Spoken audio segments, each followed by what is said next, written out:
بسم اللہ الرحمن الرحیم۔ لاکھوں کروڑوں درود و سلام محمد مصطفیٰ صلی اللہ علیہ وسلم اور آل محمد پر۔ میں ہوں عمر دراز گوندل۔ پچھلے ویلاگ کے اندر میں نے بڑی ڈیٹیل کے ساتھ آپ کو بتا دیا تھا کہ حکومت یہ سوچ رہی ہے کہ سپریم کورٹ کے ججز کی تعداد بڑھا دی جائے اور اسے 17 سے بڑھا کے 23 تک لے جایا جائے، اور حکومت ممکنہ طور پہ یہ بل اگلے ہفتے لے آئے گی یا اسی ویک میں شاید وہ فلور آف دی ہاؤس کے اوپر انٹروڈیوس کروا دیا جائے۔ اب اگلی خبر ذرا سنیے گا۔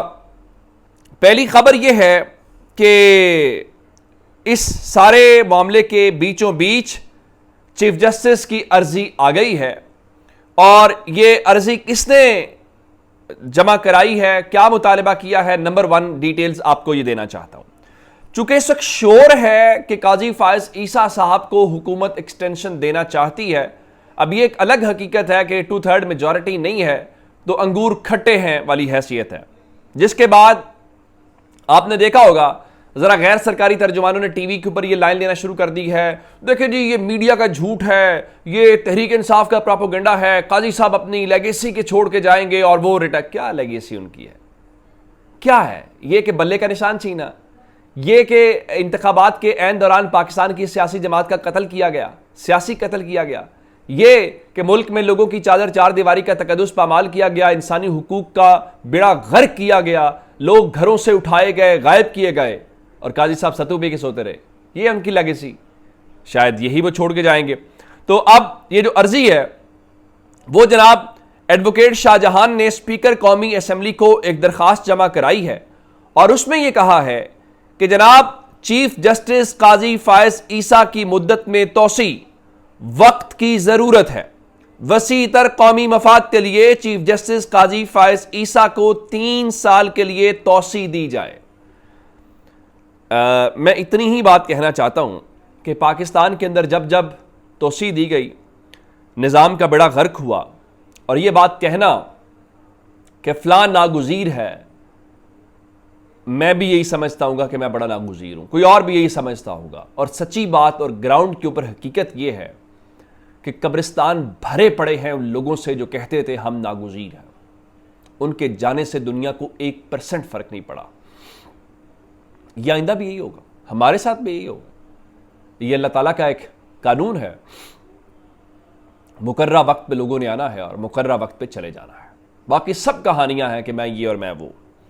اب ایک بات ہو گئی یہ، دوسری بات جو میں نے آپ کو بتائی تھی کہ اب یہ جسٹس منصور علی شاہ صاحب سے متعلقہ خبر ہے، میں نے آپ کو بتایا تھا کہ یہ تعداد ججز کی بڑھا رہے ہیں۔ اب ججز کی تعداد بڑھانے کے پیچھے پلان کیا ہے وہ پتا چل گیا، میں آپ کو بتا دیتا ہوں۔ آپ جانتے ہیں کہ اس وقت سپریم کورٹ آف پاکستان کے ایک فیصلے کے خلاف نظر ثانی کی درخواستیں آ چکی ہیں، اور وہ فیصلہ ہے 12 جولائی کا، جس میں مخصوص سیٹیں پاکستان تحریک انصاف کو دی گئی۔ اب میں آپ کو نظر ثانی کی ایک قانون ابھی تک کا بتا دیتا ہوں۔ قانون یہ ہے کہ جب آپ ریویو پہ جاتے ہیں تو سیم بینچ ہوتا ہے، یعنی جو فیصلہ دینے والا بینچ ہوتا ہے وہی اس کی نظر ثانی کی درخواست بھی سنتا ہے۔ لیکن اب انہوں نے ایک تماشا اور لگانے کا فیصلہ کر لیا ہے، اور وہ تماشا یہ ہے کہ اب یہ ایک اور بل لے کے آ رہے ہیں، اور بل نظر ثانی کے قانون سے متعلق ہے، اور اس کا اطلاق ماضی کے فیصلوں سے وہ کرنا چاہتے ہیں۔ پلان یہ ہے کہ جی آئندہ یہ ضروری نہیں ہوا کرے گا کہ نظر ثانی کی جو درخواست ہے وہ سیم بینچ سنا کرے، بلکہ یوں کیا جائے گا کہ جو بینچ ہے، جو پہلے سے بھی بڑا بینچ ہے، یعنی اگر فرض کریں پہلے 5 لوگوں نے کیس سنا ہے تو وہی 5 لوگ نظر ثانی کی درخواست نہیں سنیں گے، 6 7 یا اس سے زیادہ بڑا بینچ سنیں گے۔ اب سپریم کورٹ کے 13 ججز نے یہ سنا تھا تحریک انصاف کا کیس، اس کے بعد تعیناتیاں کچھ ہوئیں، اور ایک جج صاحبہ جو 14ویں تھیں مسرت ہلالی صاحبہ، وہ طبیعت ناسازی کی وجہ سے کیس نہیں سن سکی تھی، اور 3 ججز کی اپوائنٹمنٹ بعد میں ہوئی، شاید بلال صاحب کی اور عقیل عباسی صاحب کی اور شہزاد ملک صاحب کی۔ تو اب سپریم کورٹ میں 17 ججز یہ ہیں اور 2 ایڈ ہاک ہے، تو مجموعی طور پہ 19 ججز ہیں۔ اب یہ کرنا کیا چاہتے ہیں؟ یہ 13 سے جو مزید 17 سے 6 ججز ایڈ کرنا چاہتے ہیں، یعنی 23 لے جانا چاہتے ہیں، 2 ایڈ ہاک اور 25، 8 ججز یہ اور باقی ان کو اس میں سے مل جائیں گے، تو بنیادی طور پہ یہ ججز کی تعداد بڑھا کے اور نظر ثانی کا قانون تبدیل کر کے یہ سارا تماشا لگانا چاہتے ہیں۔ آپ نے قانون سازی کو لے کے اور باقی چیزوں کو لے کے جو پامال کر دیا ایوان کو اور اس کے اسپرٹ کو، میرا خیال ہے دنیا میں کہیں پہ بھی ایسا نہیں ہوتا، اور ان کو کسی چیز سے کوئی فرق نہیں پڑتا۔ آج پاکستان کی اسٹاک ایکسچینج میں آج بھی منفی دن تھا، انڈیکس میں کمی ہوئی۔ ہم روزانہ خبریں سنتے ہیں کہ ٹوٹل پارکو والے جو ہیں وہ اپنے شیئرز بیچ کے جا رہے ہیں، ملت ٹریکٹرز والوں نے پلانٹ کی بندش، یہ وہ ایسی بہت ساری خبریں جو ہیں، لیکن ہم فی الحال ایک ہی چیز کے اوپر ہیں کہ ہمارا اقتدار کیسے بچ جائے اور ہم کیا کچھ جو ہے وہ کر سکیں۔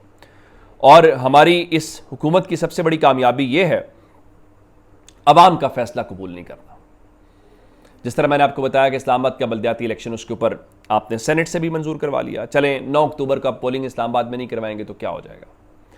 اگلی خبر، اسلام آباد میں یہ جو ہیرے ہیں وہ ایک چند چڑھانے کی کوشش کر رہے ہیں۔ بلوچستان کے حالات سب جانتے ہیں کیا کچھ ہوا۔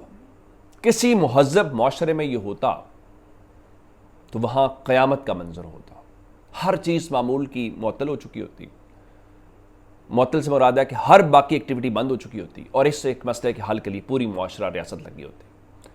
لیکن ذرا اندازہ کیجئے گا یہ ذمہ داری کن لوگوں کی ہے۔ یہ ذمہ داری ہے محسن نقوی کی، اور وہ ہیرا نمبر 1 ہے۔